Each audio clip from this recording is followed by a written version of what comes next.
Assalamualaikum warahmatullahi wabarakatuh. Kawan-kawan, saya ingin memberikan statement beberapa hal terkait dengan tuntutan dari jaksa penuntut umum berhubungan dengan serangan kepada saya yang disidangkan di Pengadilan Negeri Jakarta Utara. Yang pertama tentu saya setelah melihat berita di media bahwa penuntut umum menuntut kepada kedua terdakwa dengan tuntutan 1 tahun penjara dan disampaikan juga pasal yang disangkakan dalam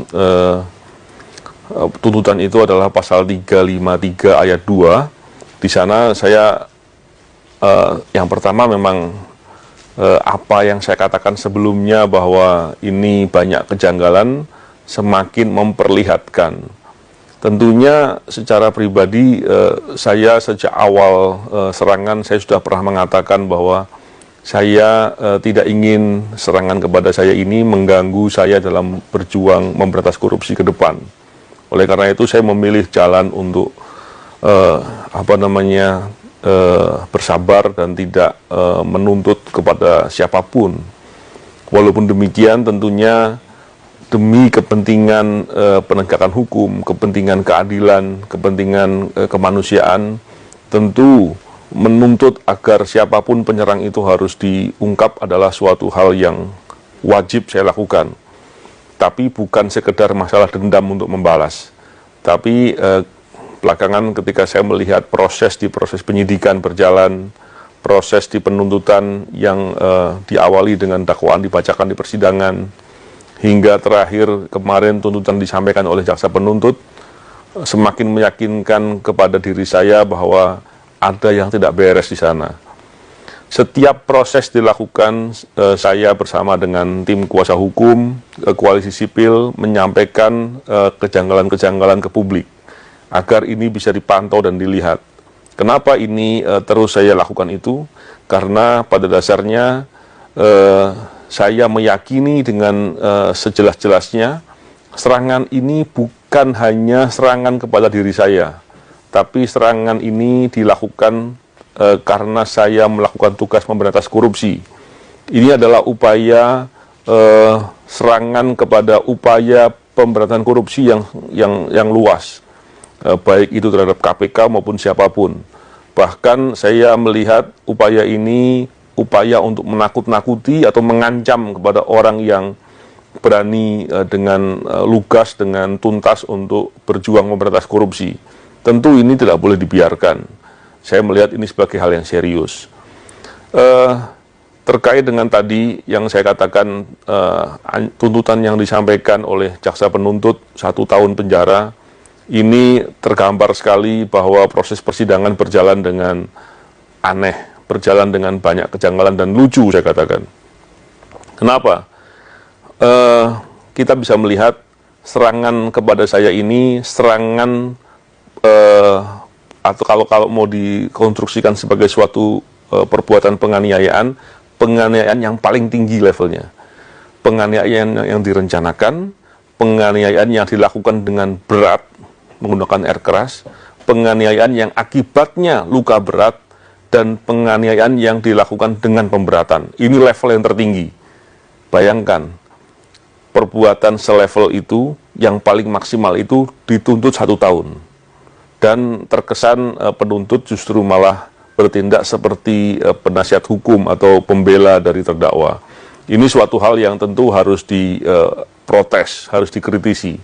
Saya menyampaikan hal ini tentunya tidak serta-merta bahwa emosional terkait dengan hal ini, tidak. Saya melihat ini hal yang harus disikapi dengan marah. Kenapa?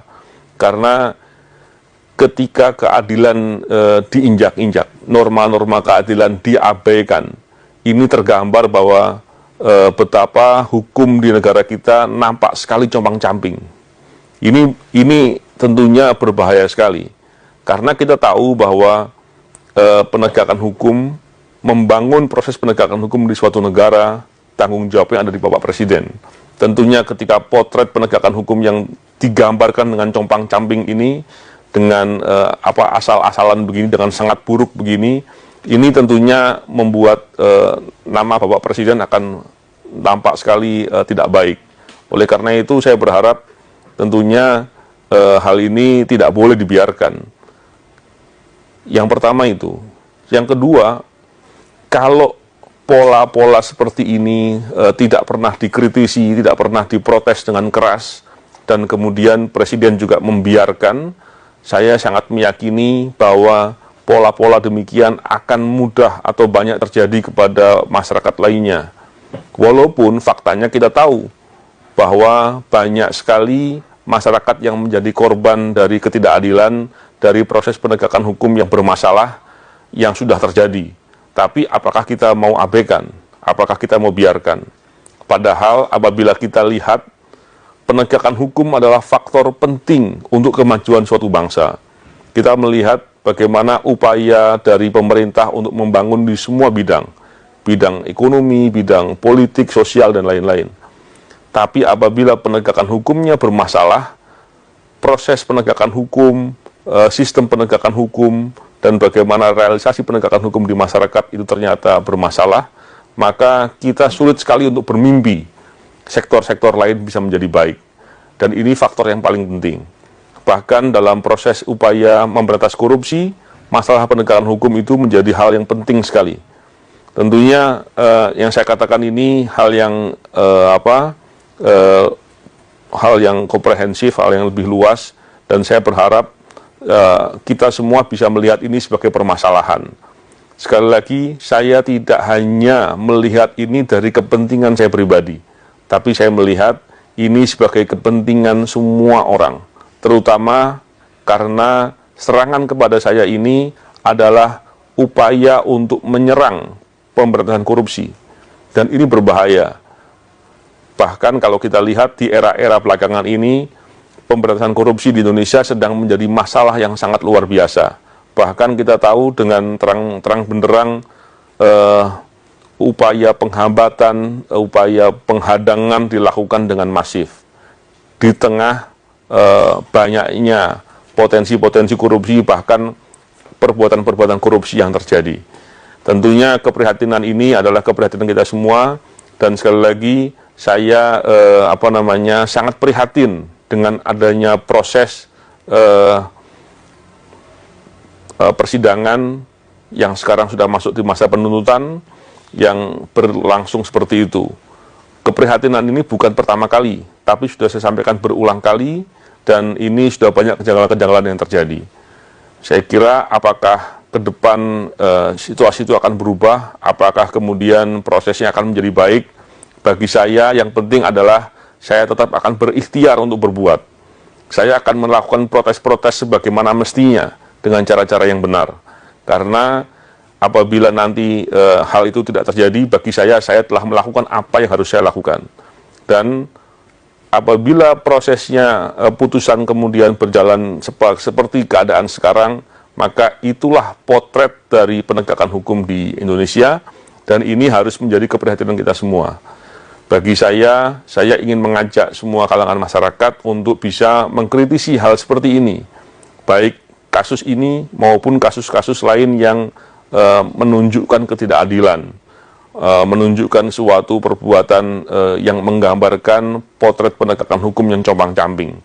Oleh karena itu, dengan semangat upaya memberantas korupsi yang baik ke depan, tentunya saya mengajak kepada semua kawan-kawan yang berjuang untuk memberantas korupsi untuk tetap berani dan konsisten. Karena orang-orang yang terlibat dalam perilaku korupsi, koruptor dan kawan-kawannya, mereka berharap kita semua takut dengan kejadian ini.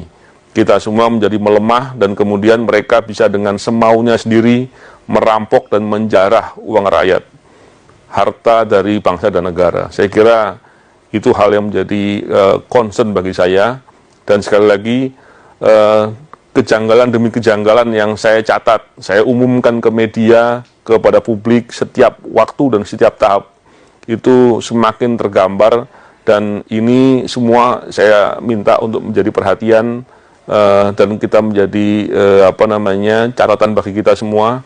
Semoga ini bisa menjadi upaya perbaikan Saya tidak tahu perbaikannya akan seperti apa, tapi tentunya dalam kesempatan ini saya juga mendesak kepada Bapak Presiden, apakah masih tetap akan membiarkan, apakah terus kemudian akan turun untuk membenahi masalah-masalah seperti ini. Bukankah sejak awal Bapak Presiden memberikan perhatian soal ini, tapi kemudian mempercayakan kepada aparatur yang sedang bekerja? Bukankah sudah sangat cukup alasan untuk menunjukkan bahwa aparatur bekerja dengan bermasalah di sana-sini? Saya kira itu ingin saya sampaikan. Terima kasih. Assalamualaikum warahmatullahi wabarakatuh.